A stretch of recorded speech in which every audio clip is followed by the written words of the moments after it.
rekam jejak itu tidak bisa dihapus. Rekam jejak itu ada di sini. Dan saya rasa rakyat Jakarta juga bisa menilai. Dan saya setuju yang disampaikan oleh Bung Syahrin tadi. Bandingkan rekam jejak. Bandingkan aja.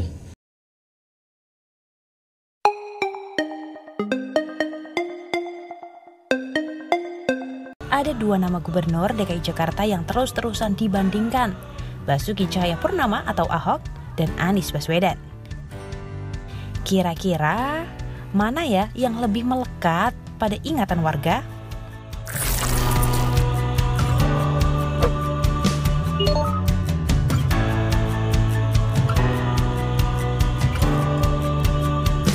Zamannya sih lebih suka Ahok itu keseluruhannya.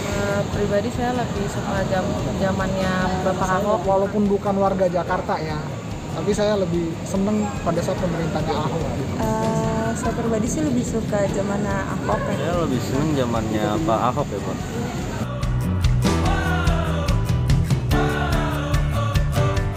Kalau dari segi ekonomi dia Ahok lebih maju, cuman kan Anies tantangan juga lebih berat kan, karena lagi ada pandemi kan.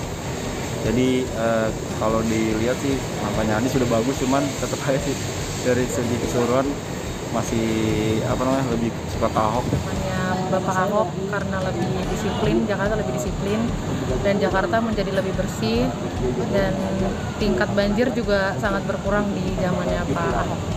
Karena kinerjanya itu kelihatan gitu, jelas dan emang gak neko-neko aja gitu. Kayak misalnya dia bilang A, ya A, walaupun ya orangnya agak keras, tapi ya itu kan demi kebaikan masyarakat Jakartanya juga gitu kan. Karena menurut saya pribadi itu kinerjanya kelihatan, mulai dari banjir itu mulai teratasi gitu sih, terus pelebaran kali gitu.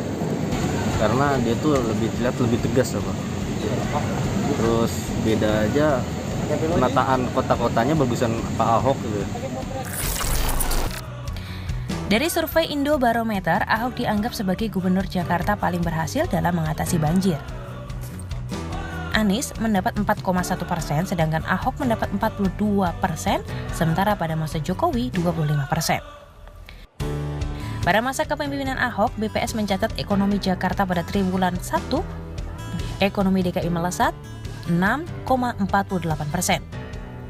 Menurut BPS, pencapaian ini tertinggi sejak 2013.